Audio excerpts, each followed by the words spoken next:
Hello and welcome students. पिछले video में आपने ह्यूमन आई के बारे में पढ़ा और उससे रिलेटेड कुछ न्यूमेरिकल प्रॉब्लम्स आपने वो पढ़ी। उससे रिलेटेड कुछ एक और दो न्यूमेरिकल प्रॉब्लम्स हैं जो हमारी बुक में हैं, उनको हम बाद में सॉल्व करेंगे। तो इस वक्त हम इस वीडियो में इसी चैप्टर का दूसरा पोर्शन जो है डिस्पर्शन ऑफ लाइट है। तो डिस्पर्शन ऑफ लाइट का सबसे पहले हमें देखना है कि रिफ्रैक्शन थ्रू ए गिलास प्रिज्म किस तरह से होता है। रिफ्रैक्शन का आपको पता है, रिफ्रैक्शन क्या होती है। व्हेन लाइट रे comes from one medium and enters into another medium, it get bended या इट रिफ्रैक्ट्स। तो ये प्रोसेस आपको पहले ही चैप्टर में आपने पढ़ा। अब अगर यही रिफ्रैक्शन दूसरा मीडियम, जब हम कहेंगे व्हेन लाइट रे enters from one medium and comes from one medium and enters into another medium, अगर अनदर मीडियम जो दूसरा मीडियम यहाँ पर अगर हमारे पास एक गिलास प्रिज्म हो तो किस तरह की रिफ्रैक्शन हो, उसको हम देखेंगे आज। तो इसके लिए सबसे पहले हम देखेंगे गिलास प्रिज्म क्या होता है। गिलास प्रिज्म एक ट्रायंगुलर शेप्ड ट्रांसपेरेंट मीडियम होता है। जो ट्रायंगुलर शेप्ड होता है उसकी तीन प्लेन सरफेसेस होती है, 1, 2 और 3। A B surface, A C surface और बी सी सरफेस। दो सरफेसेस आपस में इंक्लाइंड होती है थ्रू एन एंगल ए। इस एंगल को हम एंगल ए कहते हैं। अब देखिए यहाँ पर मैंने ये प्रिज्म का एक डेफिनेशन लिखा है। A prism is a triangular transparent medium bounded by two plane surfaces, ये और ये, inclined to each other by an angle called refracting angle. जो ये एंगल है इन दो इंक्लाइंड सरफेस के दरमियान, प्लेन सरफेस है एक दूसरे के साथ इंक्लाइंड, ऐसे मान लीजिए ये एक प्लेन सरफेस मान लीजिए, ये दूसरा प्लेन सरफेस, ये इस तरह से, ये प्लेन सरफेसेस इस तरह से इंक्लाइंड है। तो ये जो जिस एंगल से ये इंक्लाइंड है उस एंगल को हम कहते हैं एंगल ऑफ प्रिज्म या रिफ्रैक्टिंग एंगल। जनरली इस एंगल को एंगल ए से रिप्रेजेंट किया जाता है, ठीक। तो इन दो सरफेसेस को कहते हैं रिफ्रैक्टिंग सरफेसेस। अब ये प्रिज्म है और प्रिज्म में देखेंगे हम किस तरह की रिफ्रैक्शन होती है। सबसे पहले उसके लिए रिफ्रैक्शन के लिए हमें इंसिडेंट रे तो डालते हैं हम एक इंसिडेंट रे। लेट अस से this is an incident ray. इसका नाम हम रखेंगे, ये एक इंसिडेंट रे है। देख लीजिए ये एक इंसिडेंट रे यहां से आ रही है, ये इंसिडेंट रे। अगर ये इंसिडेंट रे बैंड नहीं होती और सीधा ऐसे चली जाती, ऐसे यहां से हम इसको डॉटेड लाइन में दिखाएंगे, क्योंकि ये इसमें एंटर होने के बाद बैंड हो जाएगी। एक्चुअल पाथ अगर ये बैंड नहीं होती तो ये होती, इस तरह जाती। लेकिन यूं ही ये इस मीडियम से आयर, मान लो पहला मीडियम, बाहर का मीडियम जो आयर है, आयर से आ रही है और इस गिलास प्रिज्म में एंटर होती है, तो यहां से ये बेंड हो जाएगी। तो इसका नाम हम रखेंगे यहां पर, suppose it is P A is P E मान लीजिए, ये जो मैंने फिगर बनाया हुआ है पी ई, ये एक इंसिडेंट रे है। अब ये यहां पर पहुंच गई। This point of is called point of incidence, point ई। अब ये सीधा नहीं जाएगी क्योंकि मीडियम चेंज हो गया, अब ये बैंड हो गई। ये डॉटेड लाइन हमने क्या डाल दिया कि अगर रे बैंड नहीं होती तो वो कहाँ चली जाती, तो इधर चली जाती। लेकिन अब ये बैंड हो गई, it will band towards the normal. तो सबसे पहले हम यहाँ पर नॉर्मल डालेंगे, फिर देखेंगे टूवर्ड्स द नॉर्मल क्या होता है। तो इस पर हम एक नॉर्मल डालेंगे, इस रे पर।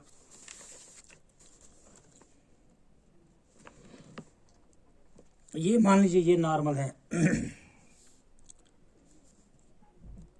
पॉइंट ऑफ इंसिडेंस पर नॉर्मल डालेंगे।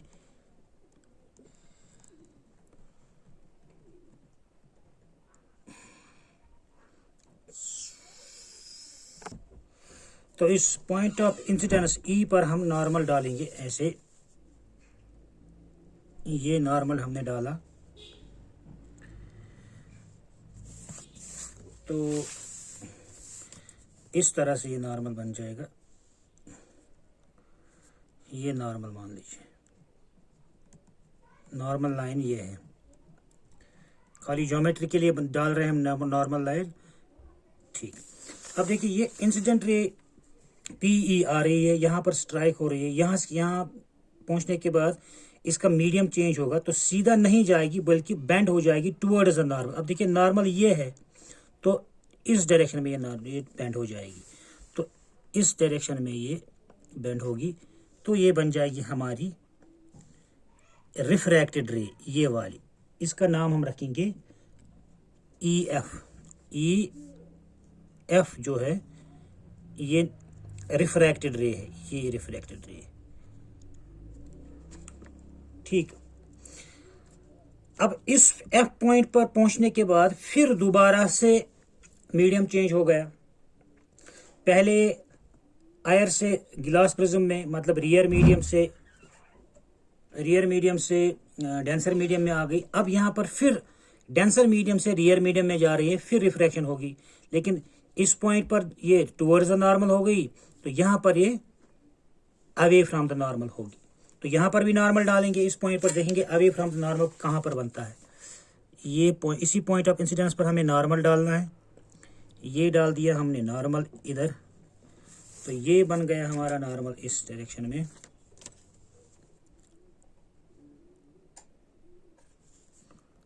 ये नॉर्मल, ये एक और नॉर्मल डाल दिया हमने,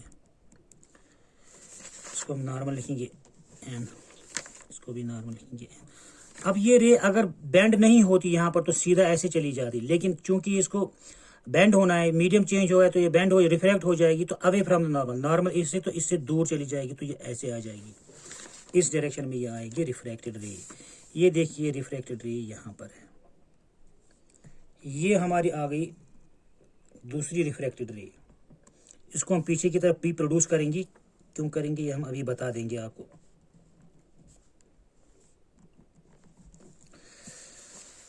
हाँ जी, अब हमारी इंसिडेंट रे ये है पीई, और पीई यहाँ पर बेंड हो गई ईएफ की डायरेक्शन में, और ईएफ वाली रे फिर दोबारा से बेंड हो गई, रिफ्रैक्ट हो गई इस डायरेक्शन में, एफ, इसको एस लिखेंगे, एफ एस की डायरेक्शन में रिफ्रैक्ट हो गई। तो अब ये हो गई इंसिडेंट रे, ये हो गई ये रिफ्रैक्टेड रे, ये भी रिफ्रैक्टेड रे है एफ एस, लेकिन चूंकि बाहर आ रही है इसलिए हम इसको इमर्जेंट रे भी कहते हैं, इमर्जेंट रे, जो लास्ट में हमें बाहर मिलती है, इमर्जेंट रे, इसको हम कहेंगे इंसिडेंट रे। तो ये हो गई ये वाली रिफ्रैक्टेड रे, इंसिडेंट रे, रिफ्रैक्टेड रे और इमर्जेंट रे। तो देखिए यहां पर हमारी इंसिडेंट रे ये वाली है पीई, और सीधा अगर ये बेंड नहीं होती तो इस डायरेक्शन में चली जाती, लेकिन ये यहाँ पर बेंड हो गई ये डायरेक्शन, तो ये एंगल ऑफ रिफ्रैक्शन कहेंगे, ये वाला एंगल ऑफ रिफ्रैक्शन। फिर ये रिफ्रैक्टेड रे इधर पहुंच गई, यहाँ तक तो मीडियम गिलास ही है तो सीधा चली जाएगी, यहाँ पर मीडियम फिर चेंज हो रहा है तो सीधा जाने के बदले ये इधर चली गई, तो इस वाले एंगल को हम कहते हैं एंगल ऑफ इमर्जेंस, ई, इसको हम लिखेंगे angle of emergence, angle of emergence.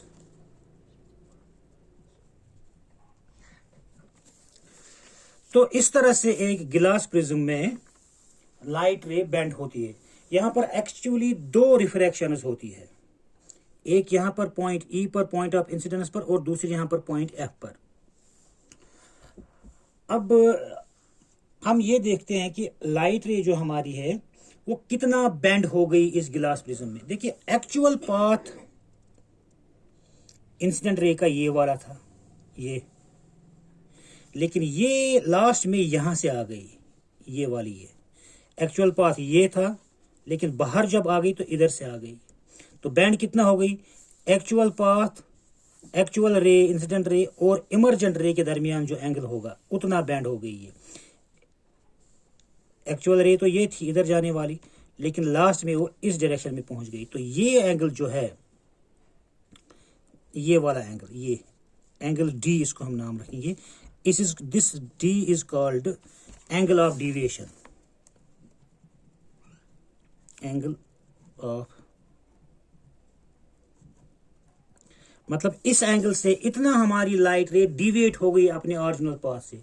Deviate होने का मतलब बेंड इतना हो गई ये अपनी ओरिजिनल पाथ से, कितना, एंगल डी, जितना ये एंगल डी है, जाना था इधर पहुंच गई इधर इस डायरेक्शन में। तो ये एंगल जो है, this angle D, it is called angle of deviation. और यही एंगल ऑफ डिविएशन हमें बताता है कि कितना हमारी जो इंसिडेंट रे है कितना बेंड हो गई। तो यहां पर देख लिया हमने कि एक इंसिडेंट रे जब गिलास प्रिज्म में एंटर होगी तो वो किस डायरेक्शन में बेंड होगी, कितना बेंड होगी, ठीक है। तो इसमें हम कंक्लूड कर सकते हैं, कंक्लूजन हमारा इसका ये है, व्हेन ए लाइट रे, हम यहां पर लिख सकते हैं, व्हेन ए लाइट रे enters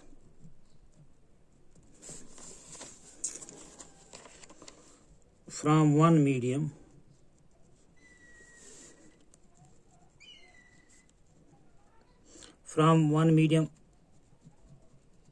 say air into a glass medium,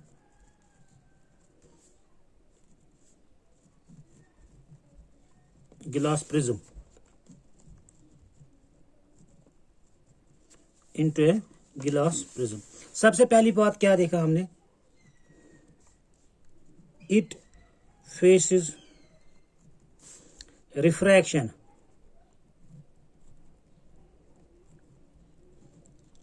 at 2 points,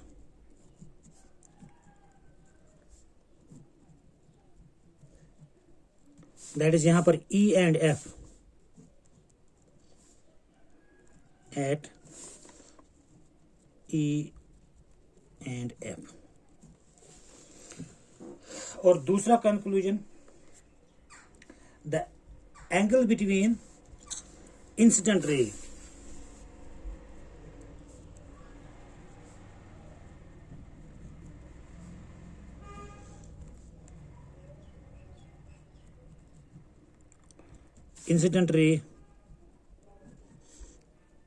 इसका नाम हमने रखा PE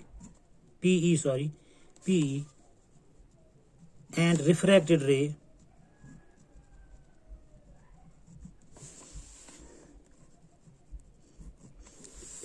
कौन सी है, हमने इसका नाम रखा EF is called angle of refraction.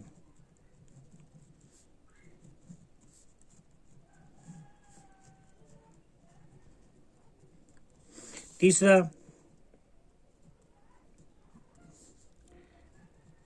Angle between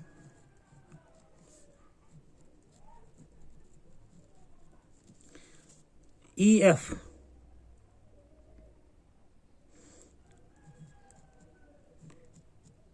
and emergent रे,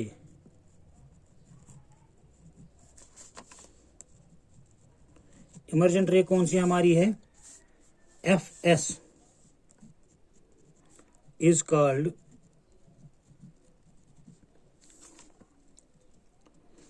angle between normal,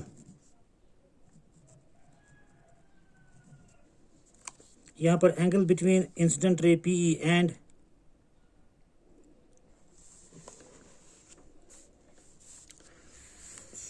सॉरी कुछ गड़बड़ हो गई हमारी, angle between incident ray and the normal, normal is called angle of incidence। फिर एक बार मैं पढ़ता हूँ, the angle between incident ray PE and the normal N is called angle of incidence। Angle between normal and यहाँ पर लिखेंगे refracted रे is called angle of refraction। And इसी तरह से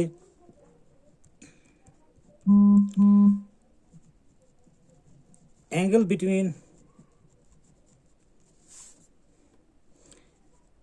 इमर्जेंट रे, कौन सा इमर्जेंट रे है? एफ एस, ये वाला emergent ray F S, F S and the normal.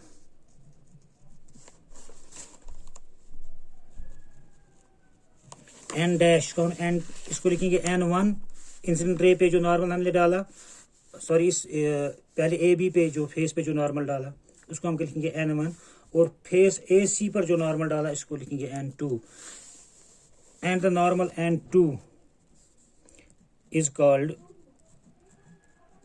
Angle of emergence.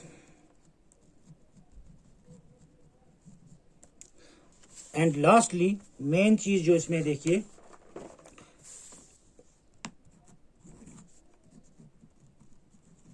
Angle between incident ray, incident ray and the emergent रे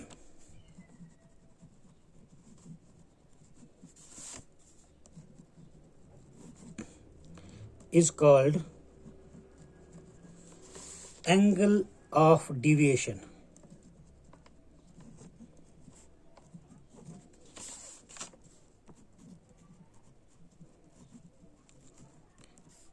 डी से रिप्रेजेंट किया जाता है इसको, डी। फिर एक बार एंगल बिटवीन इंसिडेंट रे, ये वाली रे, एंड एंगल बिटवीन इमर्जेंट रे, ये वाली रे, इनके दरमियान जो एंगल है that is called angle of deviation. ये एंगल हमें बताता है कि एक प्रिज्म, गिलास प्रिज्म में एक इंसिडेंट रे जो है वो कितना बेंड हो जाती है from it is original path. यहां पर आप एक और चीज याद रखें, जो एंगल ऑफ डिविएशन होता है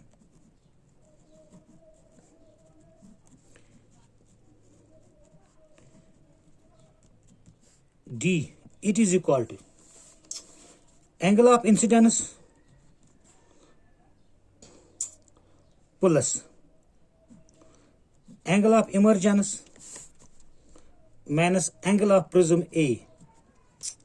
यहां पर आप जनरली फार्मूला आप याद रखेंगे, हमारे पास होता है angle of deviation plus angle of prism, ये वाला एंगल इस साइड में ले लिया तो ये प्लस बन जाएगा। It is equal to angle of incidence plus angle of emergence. ये फार्मूला आपको याद रखना है और इंशाल्लाह हम प्रैक्टिकल में इसको प्रूव भी करेंगे। Angle of deviation plus angle of prism, ये angle of deviation plus angle of prism, जो प्रिज्म के दो फेसेस के दरमियान एंगल होता है उसको कहते हैं angle of prism. So angle of deviation plus angle of prism is equal to angle of incidence plus angle of emergence. Angle of incidence ये वाला angle plus angle of emergence ये वाला एंगल। तो ये फार्मूला आपको याद रखना है, तो हम इसको इंशाल्लाह प्रूव भी करेंगे और इसके भी यूजेस भी यहाँ पर हो सकते हैं कुछ। तो ये हो गया आज का वीडियो। इसमें हमने देखा कि प्रिज्म में जब एक लाइट रे एंटर होती है वो किस तरह से बेंड होती है, उसका रिफ्रैक्शन कैसा होता है। तो अगले वीडियो में इंशाल्लाह हम प्रिज्म में जब लाइट रे एंटर होती है तो उसके साथ एक प्रोसेस होता है डिस्पर्शन उसको कहते हैं, वो हम अगले वीडियो में इंशाल्लाह आपको बता देंगे। तब तक के लिए गुड बाय, थैंक यू।